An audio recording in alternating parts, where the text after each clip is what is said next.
jungles of New Guinea,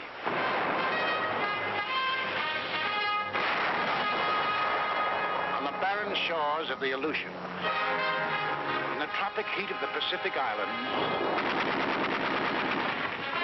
in the sub-zero cold of the skies over Germany,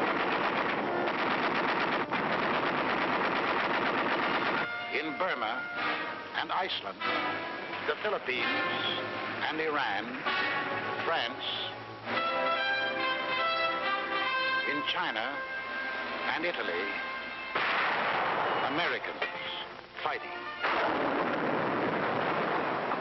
Fighting over an area extending 7/8 of the way around the world. Men from the green hills of New England, the sun-baked plains of the Middle West, the cotton fields of the South, the close-packed streets of Manhattan, Chicago, the teeming factories of Detroit, Los Angeles, the endless stretching distances of the Southwest, men from the hills and from the plains, from the villages and from the cities, bookkeepers, soda jerks, mechanics, college students, rich man, poor man, beggar man, thief, doctor, lawyer, merchant, chief, now veteran fighting men. Yet 2 years ago, many had never fired a gun or seen the ocean or been off the ground. Americans, fighting for their country while half a world away from it. Fighting for their country, and for more than their country. Fighting for an idea. The idea bigger than the country.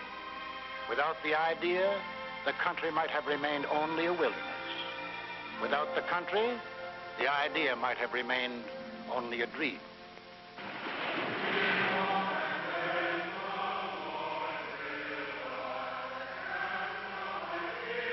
Over this ocean, 1607, Jamestown. 1620, Plymouth Rock. Here was America. The sea, the sky, the virgin continent.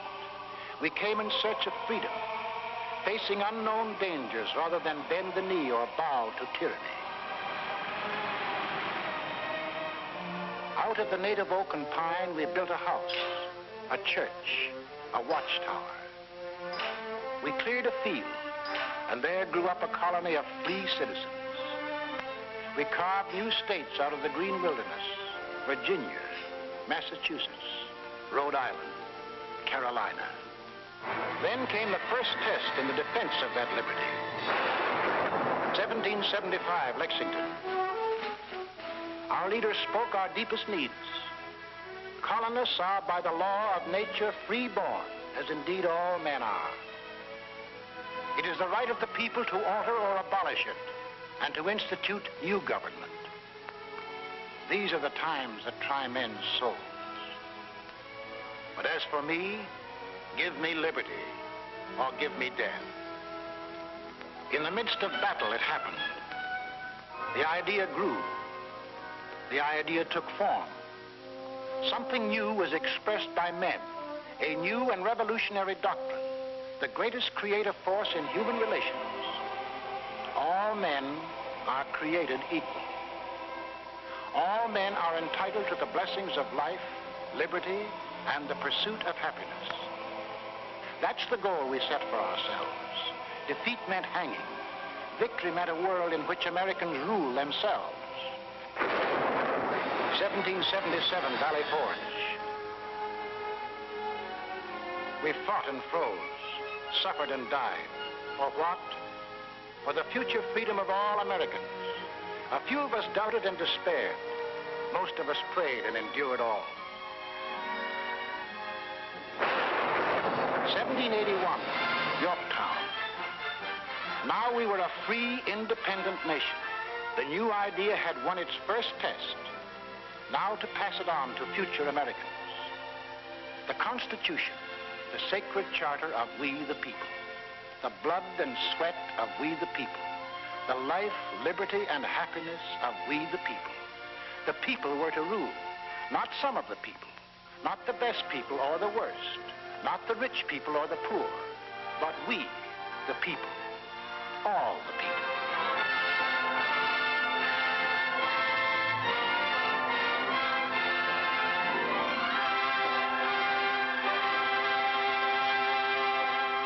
In this brotherhood, America was born. One nation, indivisible, with liberty and justice for all.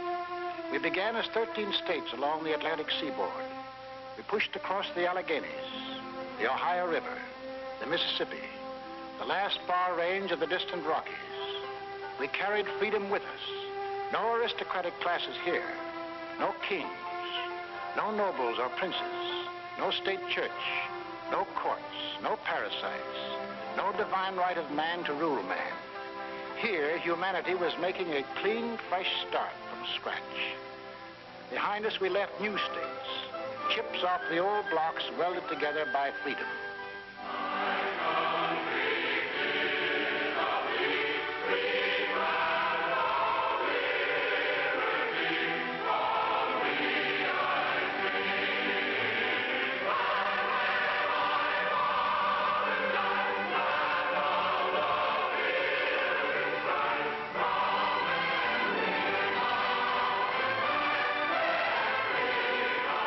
Until finally we were one nation, a land of hope and opportunity that had arisen out of a skeptical world. A light was shining, freedom's light. From every country and every clime, men saw that light and turned their faces toward it. Give me your tired, your poor, your huddled masses yearning to breathe free, the wretched views of your teeming shore. Send these, the homeless, tempest-tossed, to me. I lift my lamp beside the golden dawn. As strangers to one another, we came and built a country, and the country built us into Americans. The sweat of the men of old nations was poured out to build anew. The sweat of our first settlers, the English, the Scotch, the Dutch, building the workshop of New England, of the Italian in the sulfur mines of Louisiana, of the Frenchman and the Swiss in the vineyards of California and New York State, of the Dane, the Norwegian, the Swede, seeding the good earth to make the Midwest bloom with grain, of the Pole and the Welshman, of the Negro harvesting cotton in the hot southern sun, of the Spaniard, the first to roam the great Southwest, of the Mexican in the oil fields of Texas and on the ranches of New Mexico, of the Greek and the Portuguese harvesting the crop the oceans yield, of the German with his technical skill, of the Hungarian and the Russian, of the Irishman, the Slav, and the Chinese working side by side. The sweat of Americans, and a great nation was built.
The sweat of the men of all nations built America, and the blood. For the blood of Americans has been freely shed. 5 times in our history have we withstood the challenge to the idea that made our nation. The idea of equality for all men, life, liberty, and the pursuit of happiness. The idea that made us the people we are. Let's take a look at ourselves before we went into this war. Well, first of all, we're a working people. On the land, at the workbench, at a desk. And we're an inventive people. The lightning rod, cotton gin, the telegraph, the blessed anesthesia of ether, the rotary printing press, the telephone, electric welding, the incandescent lamp, the submarine, the steam turbine, the motor-driven airplane, the X-ray tube, the gyroscope compass, the sewing machine, television. All these and countless more bear witness to our inventiveness.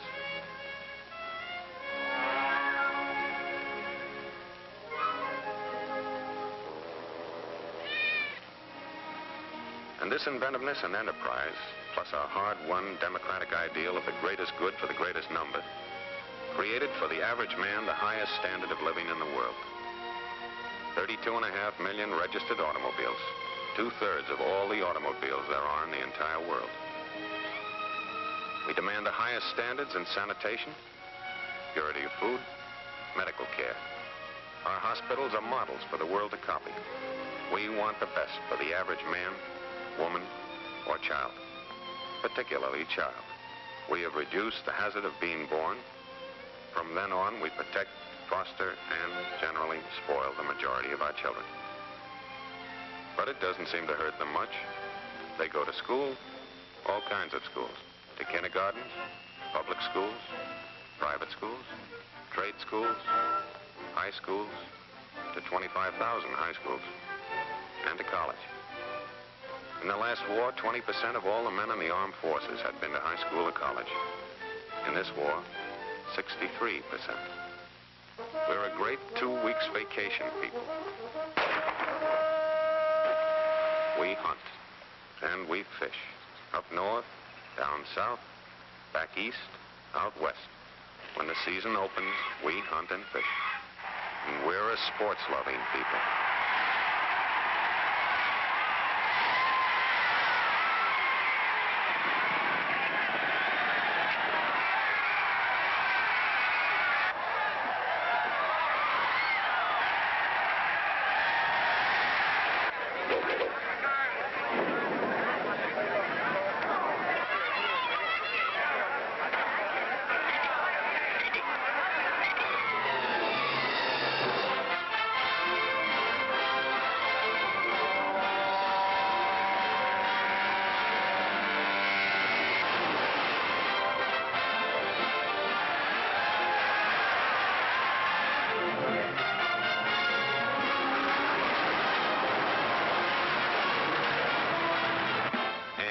Probably the travelingest nation in all history. We love to go places.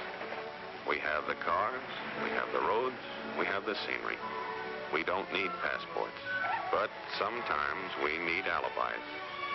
We sleep by the road, we eat by the road. The foreigner is enchanted and amazed by what we like to put on our stomachs.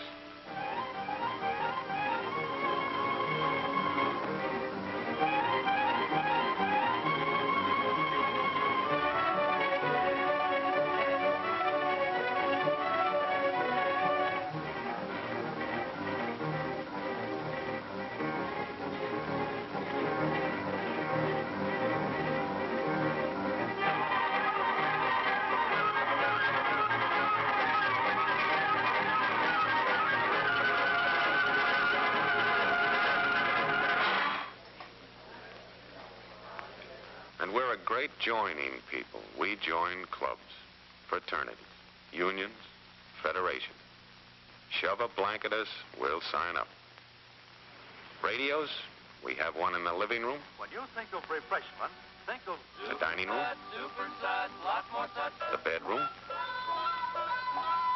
the bathroom, in our cars, and in case of acid indigestion, in our hands, and up our sleeves. Does your cigarette taste different lately? Music, we couldn't be without it.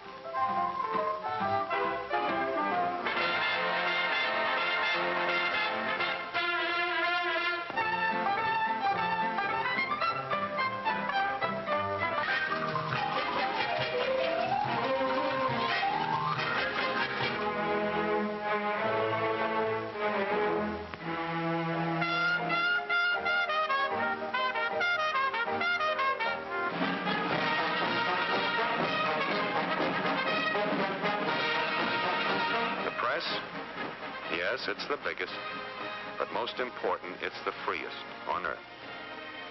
Over 12,000 newspapers of all shades of opinion, books on every conceivable subject, and more than 6,000 different magazines, not counting the comics. Churches, we have every denomination on earth. 60 million of us regularly attend, and no one dares tell us which one to go to. We elect our own neighbors to govern us. We believe in individual enterprise and opportunity for men and women alike.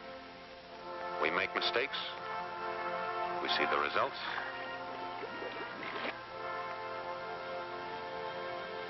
We correct the mistakes.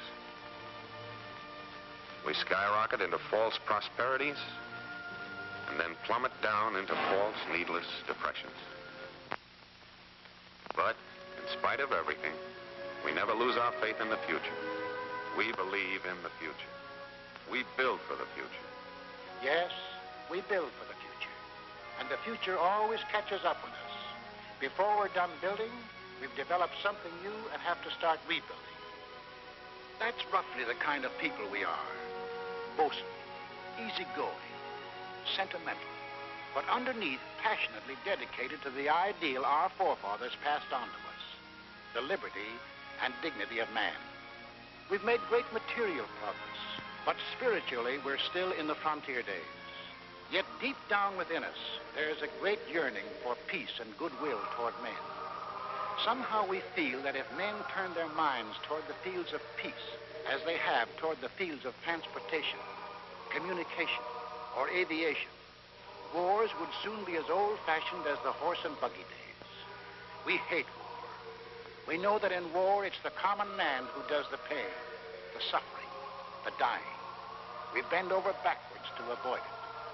But let our freedoms be endangered, and we'll pay and suffer and fight to the last man. That is the America. That is the way of living for which we fight today. Why? Is that fight necessary? Did we want war?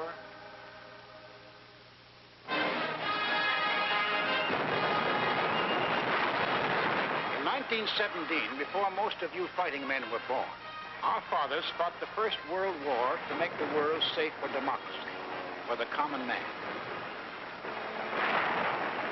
They fought a good fight and won it. There was to be no more war in their time or their children's time. Faithful to our treaty obligations, we destroyed much of our naval tonnage. Our army went on a reducing diet until it became little more than a skeleton. For us, war was to be outlawed. For us, Europe was far away. And as for Asia, well, that was really out of this world, where everything looked like it was torn from the National Geographic. Yet, in this remote spot in Asia, in 1931, while most of you were playing ball in the sandlots, this war started. Without warning, Japan invaded Manchuria.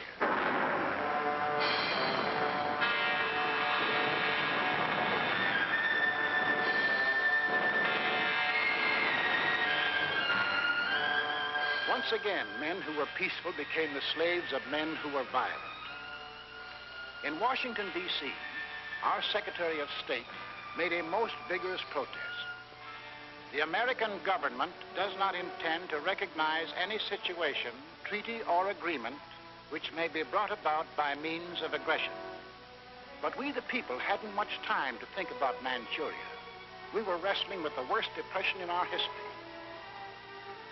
Some of us were out of jobs. Some of us stood in bread lines. Some of us suffered homemade aggression. Some of us were choked with dust. Some of us had no place to go. 2 years later, in 1933, while most of you were graduating from high school, we read that a funny little man called Hitler had come into power in Germany.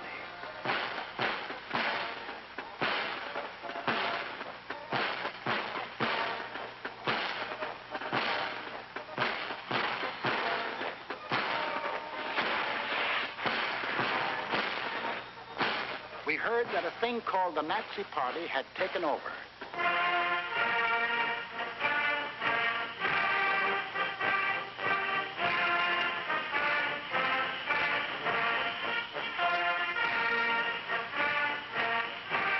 Today we rule Germany. Tomorrow the world. What kind of talk was that? It must be only hot air. In 1935, about the time you had your first date, we read that strutting Mussolini had attacked far-off Ethiopia.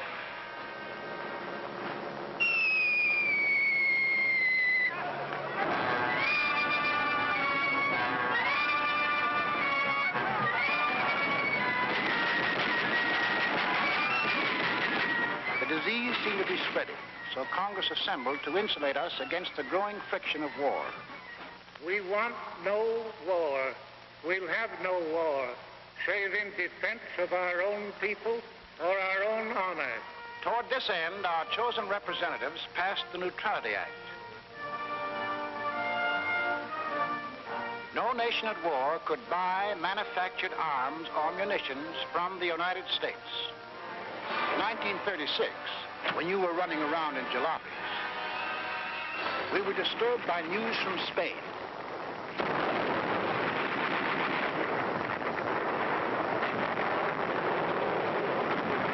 In our newsreels, we saw German and Italian air forces and armies fighting in Spain and wondered what they were doing there.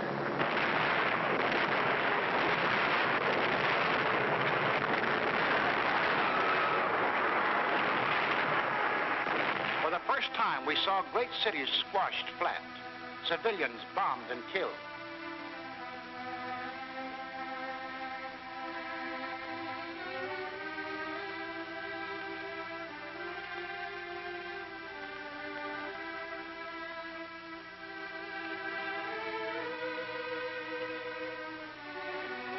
In November 1936, the American Institute of Public Opinion, known as the Gallup poll, asked a representative cross-section of American people, if another war develops in Europe, should America take part again?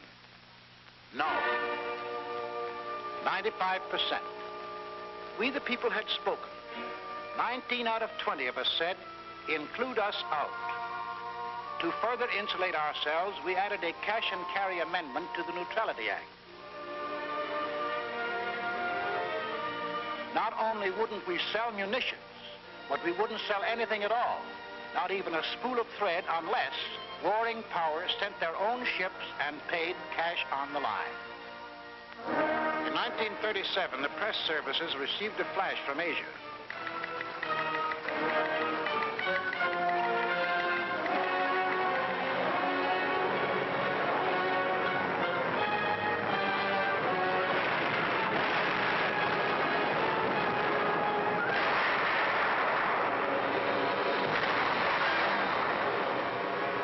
The Japs were turning Asia into a slaughterhouse.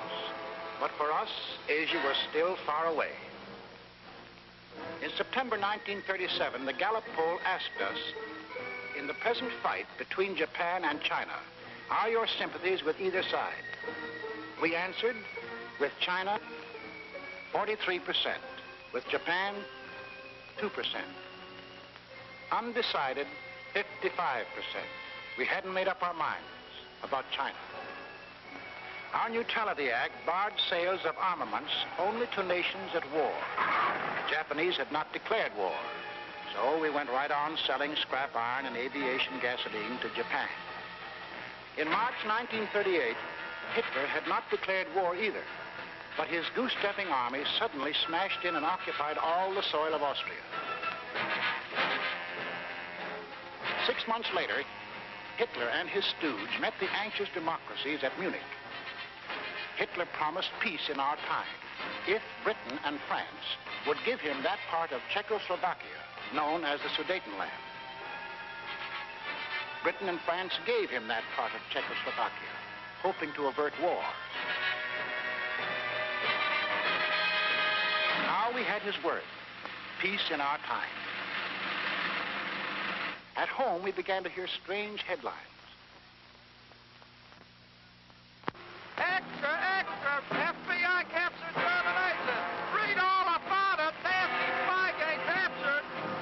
We sat in our theaters unbelieving as motion pictures exposed Nazi espionage in America.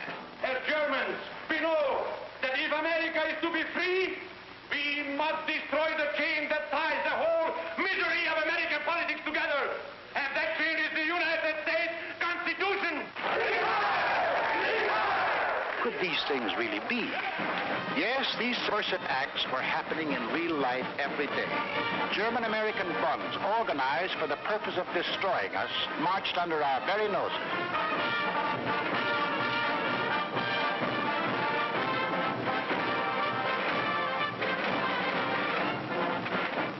I pledge undivided allegiance to the flag of the United States of America and the republic for which it stands, one nation, indivisible, with liberty and justice for all.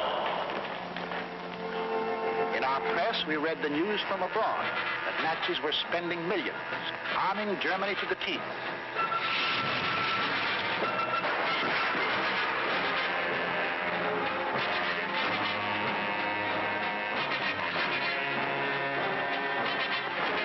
We read that the Tokyo Diet was appropriating tremendous sums, converting Japan into one vast munitions plant.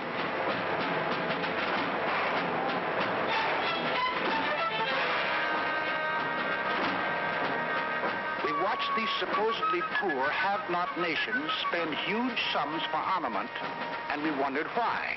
Arrogantly, they told us why. They had declared war on us long before the shooting started. We have actually been at war since the day when we lifted the flag of our revolution against the democratic world. The Germans are noble and unique race, to whom the earth was given by the grace of God.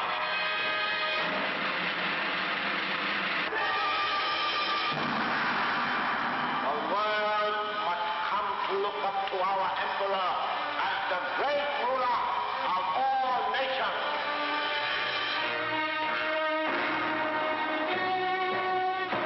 When the people of these three nations elected to follow their leaders, Death Incorporated, they organized to smash personal freedom, equality of man, freedom of speech, freedom of religion, organized to smash the very principles which made us the people we are. So in December 1938, when the Gallup poll asked us, should the United States increase the strength of its Army, Navy, and Air Force, we answered yes, 85%. It was time to look to our defense. Gentlemen, this is the Military Affairs Committee of the United States House of Representatives meeting for the purpose of considering national defense. The Navy is asking for an increase of 25% in authorized naval tonnage in view of the grave international situation. Congress, reflecting the voice of the people, appropriated the largest sum for military use ever voted during peace in American history. We didn't dream that a few years later it would look like peanuts. On March 14, 1939, Adolf Hitler broke the pledge he made at Munich. He took over all the rest of Czechoslovakia. There would be no more peace in our time. April 7th, 1939, as we here in America observe Good Friday,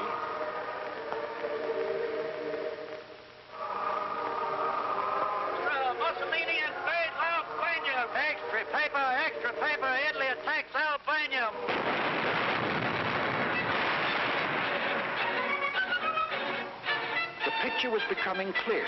The conquering forces of violence were being set loose in the world. Where would they stop?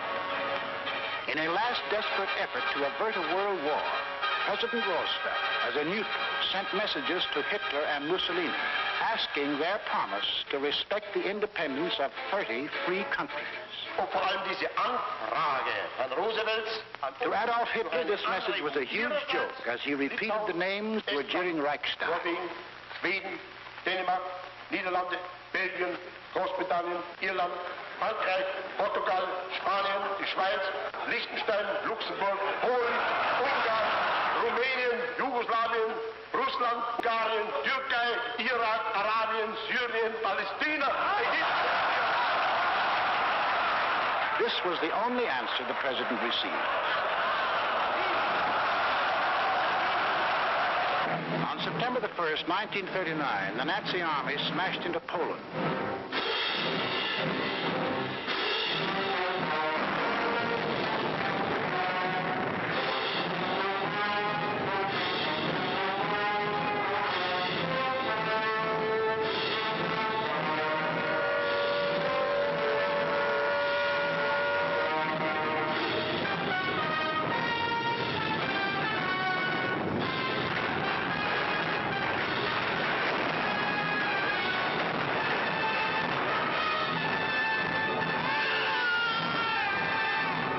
England and France had a treaty with Poland.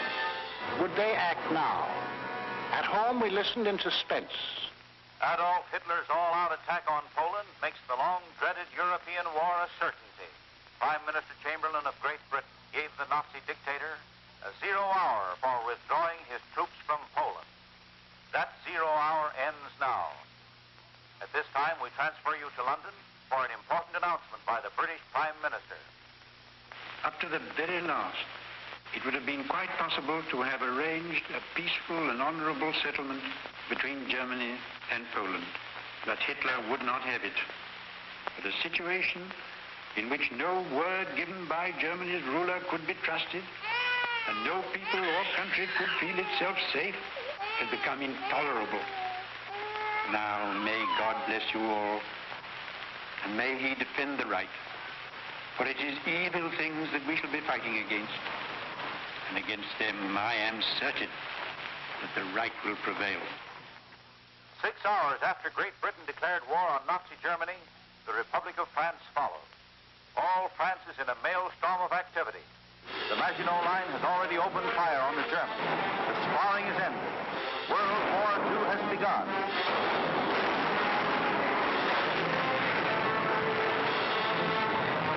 At home, we were asked, what country do you consider responsible for causing this war? Germany, 82%. We Americans had no doubt who started it. Also, we began to fear that this war was going to concern us. President Roosevelt called a special session of Congress to reconsider the embargo against selling munitions. I have asked the Congress to reassemble in extraordinary session in order that it may consider and act on changes in our neutrality law. The men of Congress wrestled with their beliefs and our futures. They debated and they argued. The arms embargo is far too great a security to American peace to permit its surrender without a last-ditch fight. The Embargo Act, as it now stands, is one-sided and works entirely to the advantage of one side. Therefore, the Embargo Act should be modified. We, the people, also debated and argued whether we should sell arms and munitions. When the question was put to us, we had an answer.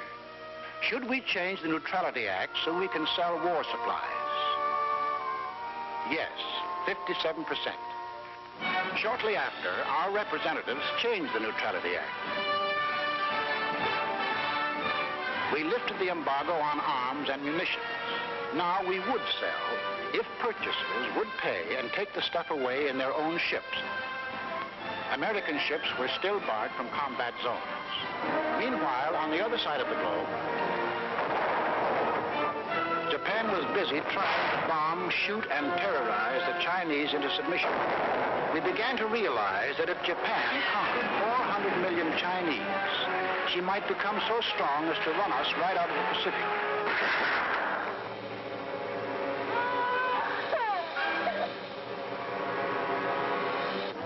You will remember that 2 years earlier, in September 1937, when we were asked, in the present fight between Japan and China, are your sympathy with either side? Only 43% were with China. Most of us were undecided.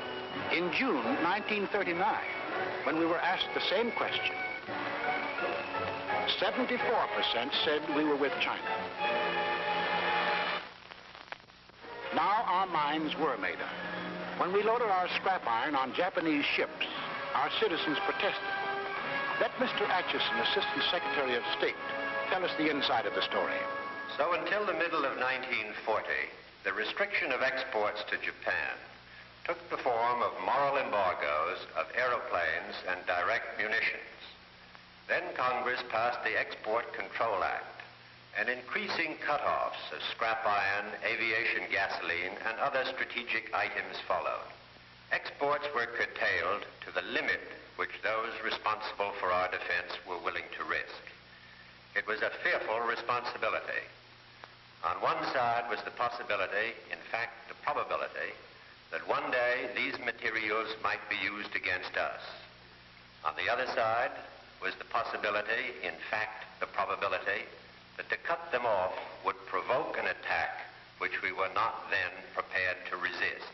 Finally, in the summer of 1941, as it became clear that Japan was turning her back upon every possibility of reconciliation and adjustment, and was determined upon her great gamble of conquest, all exports ceased.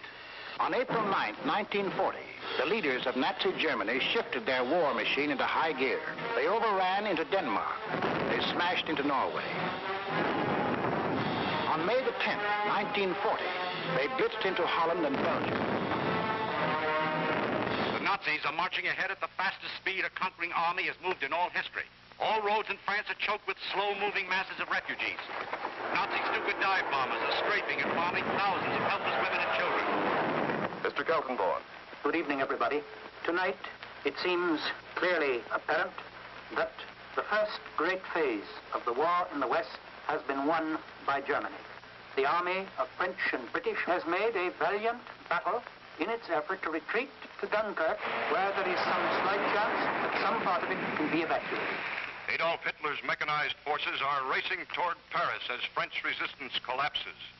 On this 10th day of June, 1940, the hand that held the dagger has struck it into the back of its neighbor.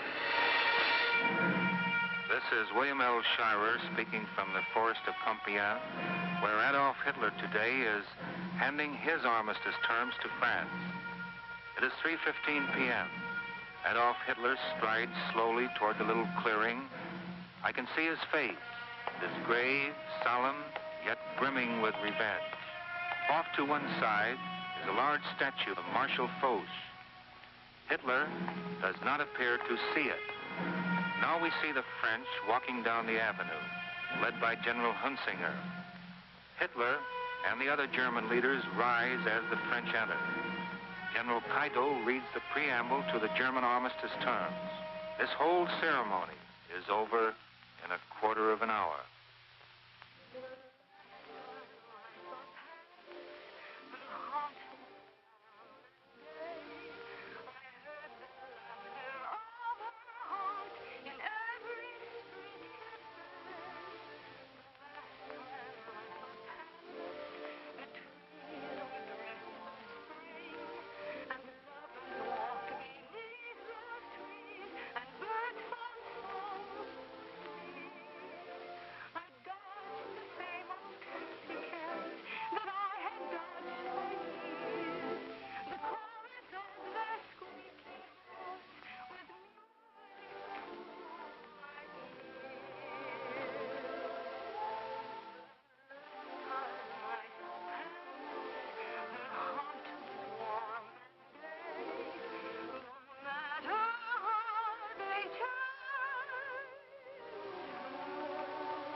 invading armies now stood on the shores of the Atlantic.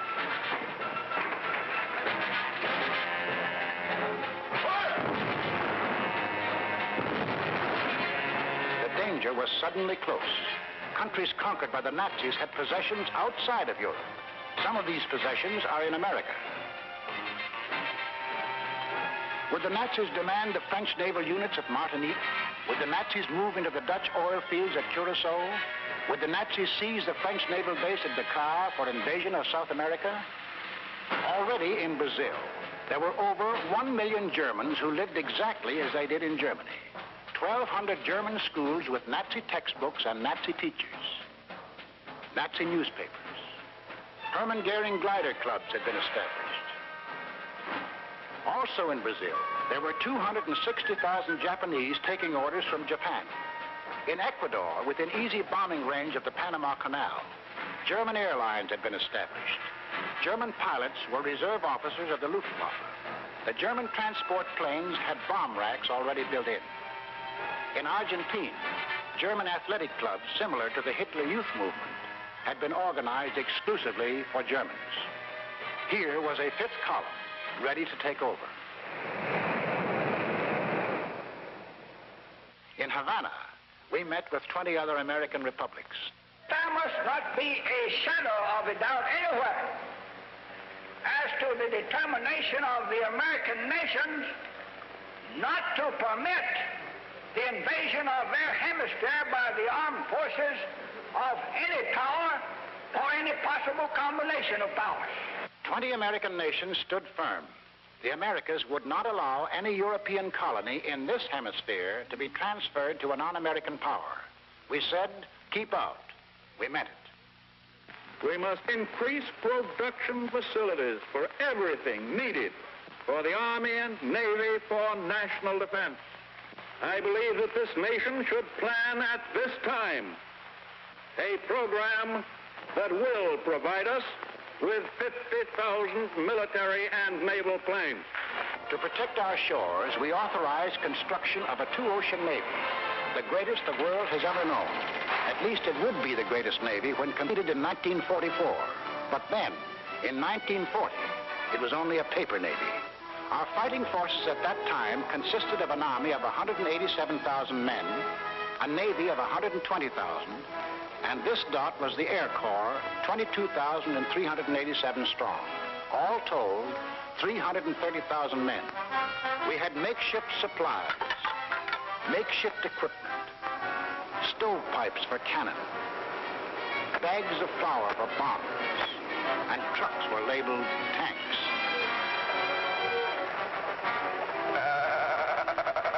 Our infantry had exactly 488 machine guns. We possessed 235 pieces of field artillery, 10 light and 18 medium tanks. That was the Army of the United States in May 1940, the month in which the Nazis overran France. So we called our Minutemen, the National Guards of the 48 states, and placed them into federal service.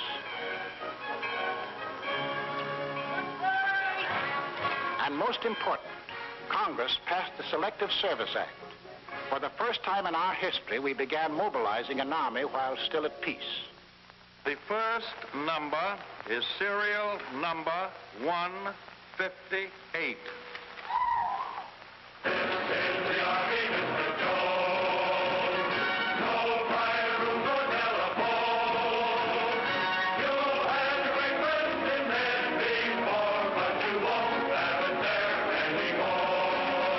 Second number, which has just been drawn, is 192.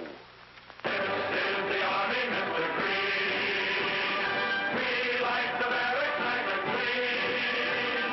You had a housemaid to clean your floor, but she won't help you out anymore. Do what the new first command. They're in the Army and not in a band.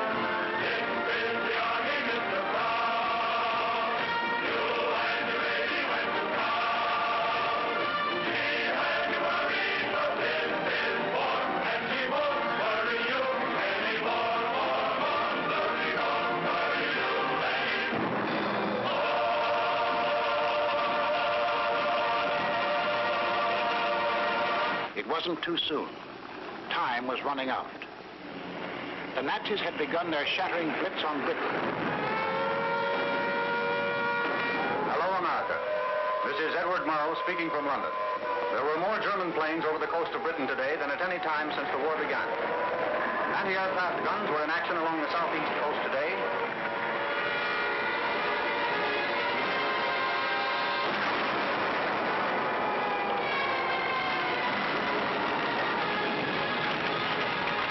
Back on Main Street, USA, daily we followed Britain's life struggle. For if Britain died, we would be in grave peril. Our first line of defense in the Atlantic, the British fleet, might go to Nazi Germany. We would be unprotected, our shores, our people, our homes endangered. Britain must not fall. In our harbors, idle and rotting, lay ancient destroyers. They had been built for World War I, but this was World War II, and this gave us an idea. 50 tired, over-aged destroyers were revitalized, transferred to Great Britain. In return, we acquired further protection of our shores. We received a chain of bases stretching from Newfoundland to British Guiana.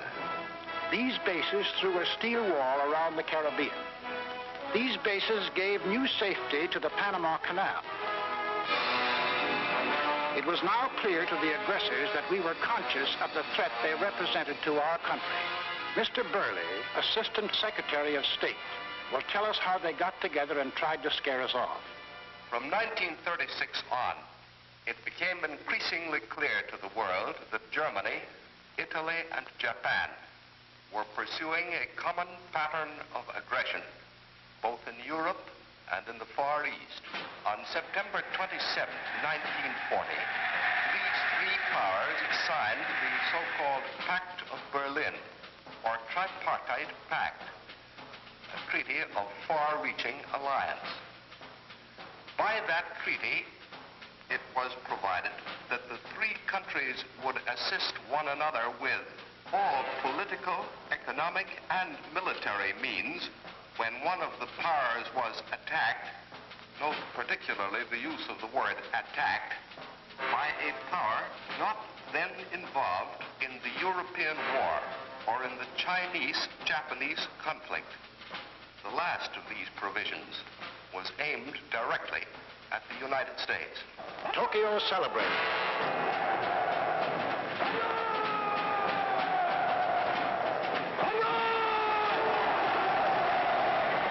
Rome cheered.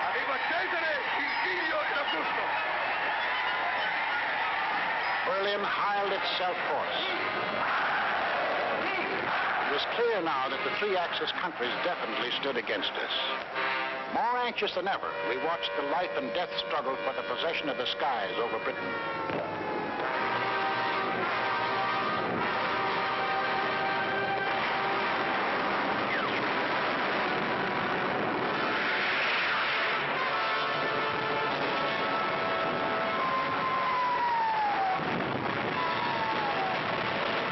Despite the propaganda and confusion of recent months, it is now obvious that England is losing the war. England will not only survive, England will win.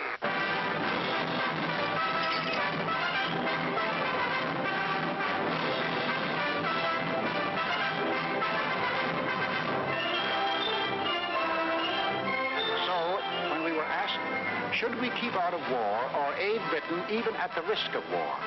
Aid Britain even at the risk of war, 68%. Thus, the march of conquest of the self-termed master races changed our national attitude from 1936, when only 1 out of 20 Americans thought we would be involved in war, to 1941, when 14 out of 20 Americans were willing to risk war if war was necessary to ensure Axis defeat. I ask this Congress for authority and for funds sufficient to manufacture additional munitions and war supplies of many kinds to be turned over to those nations which are now in actual war with aggressor nations. Our most useful and immediate role is to act as an arsenal for them as well as for ourselves. We shall send in ever-increasing numbers ships, planes, tanks, guns. That is our purpose and our pledge. By an overwhelming majority, Congress passed Lend-Lease, Bill number 1776, another declaration of independence. Independence from tyranny, 1941 style.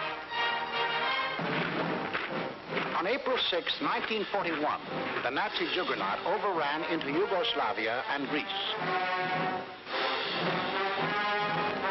On June the 22nd, 1941, the success-crazy Nazis took their longest step toward world conquest. Without any declaration of war, they blitzed into Russia.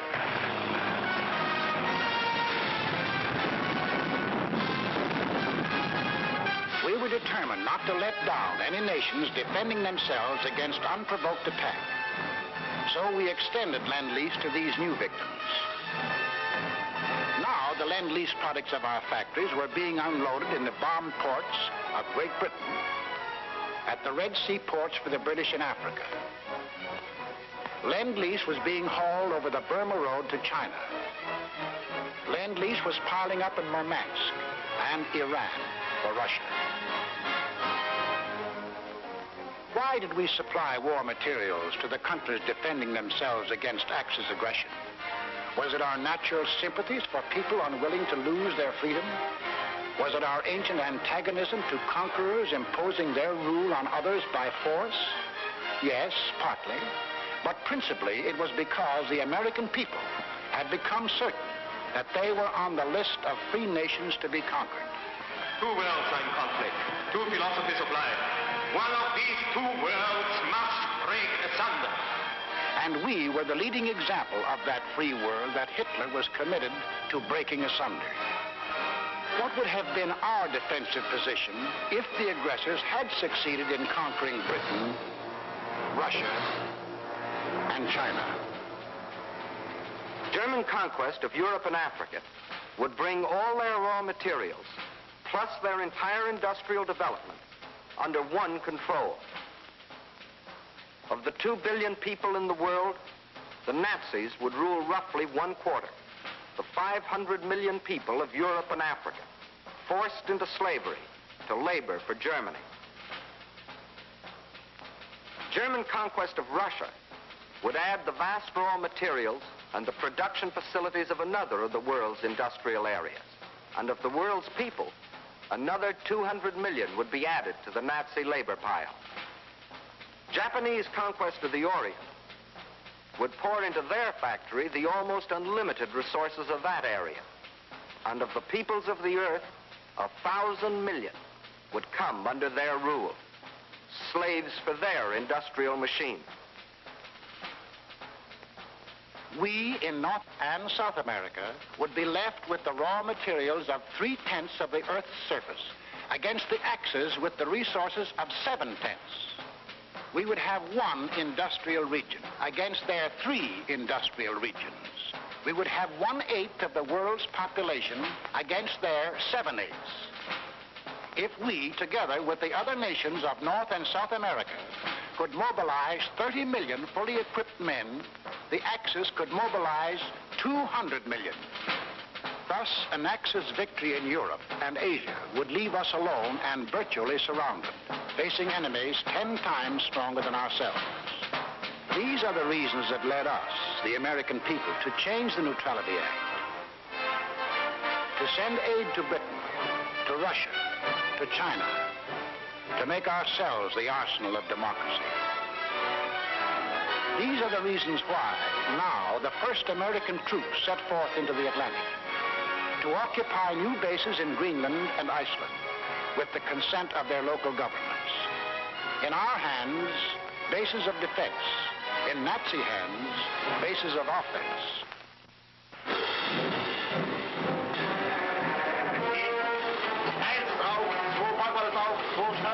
The Germans opened unrestricted submarine warfare.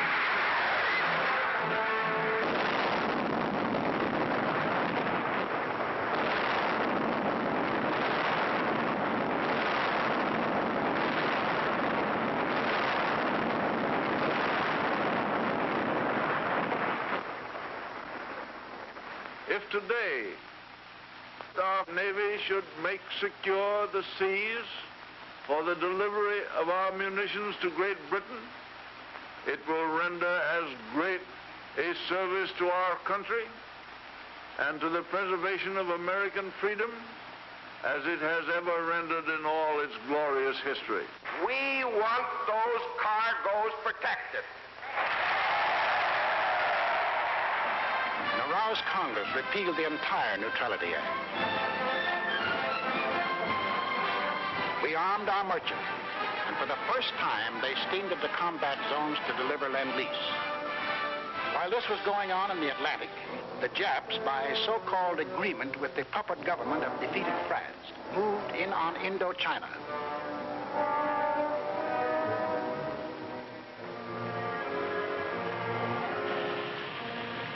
There were now only two threats to their plan for conquest of Greater East Asia.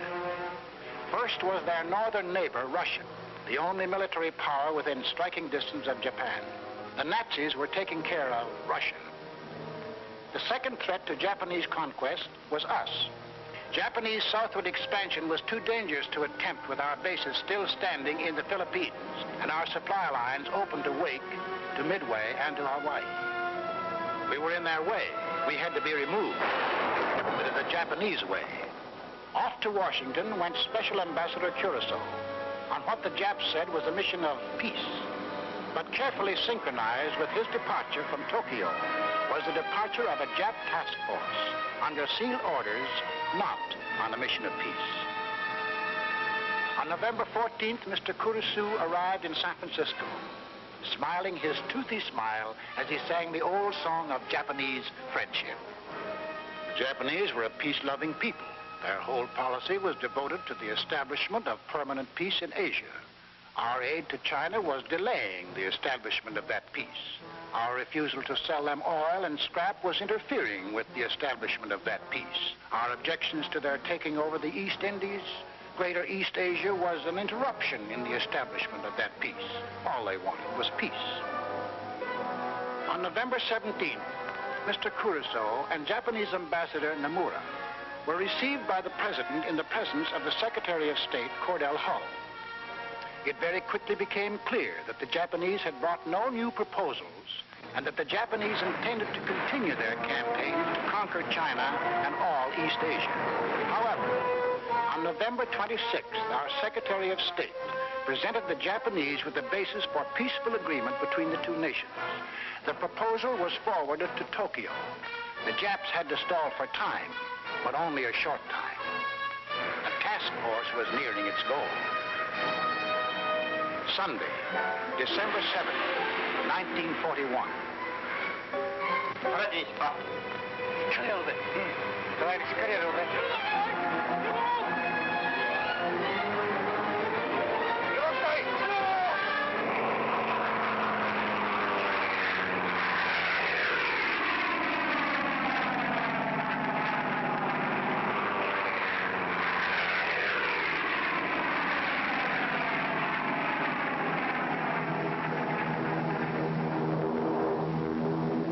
p.m.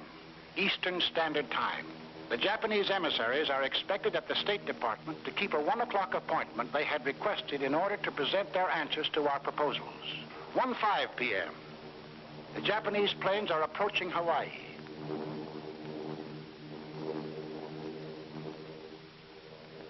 1:10 p.m. The Japanese emissaries telephoned to postpone their appointment until 1:45. 1:20 p.m.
2 p.m.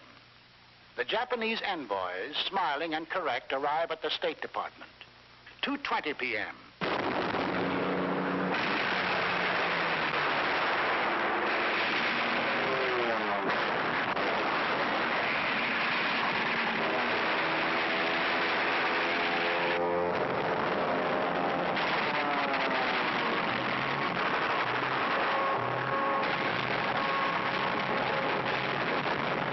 Japanese planes had been sowing death and destruction for an hour on American outposts in the Pacific when the Japanese envoys presented a memorandum to Mr. Hull.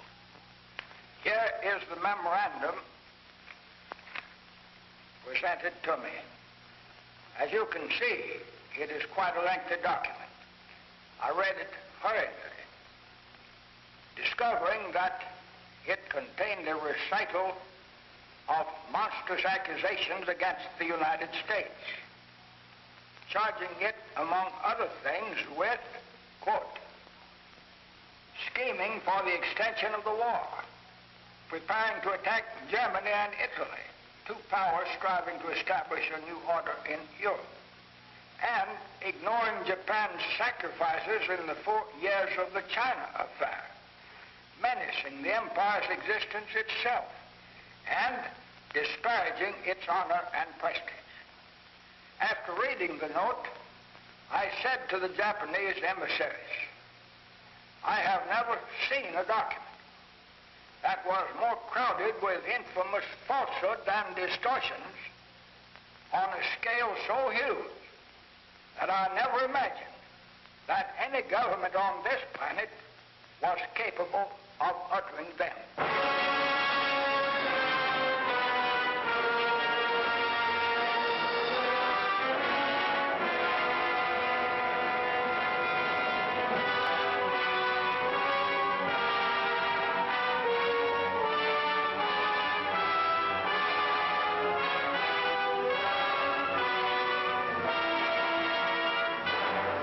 I ask that the Congress declare that since the unprovoked and dastardly attack by Japan on Sunday, December 7, 1941, a state of war has existed between the United States and the Japanese Empire.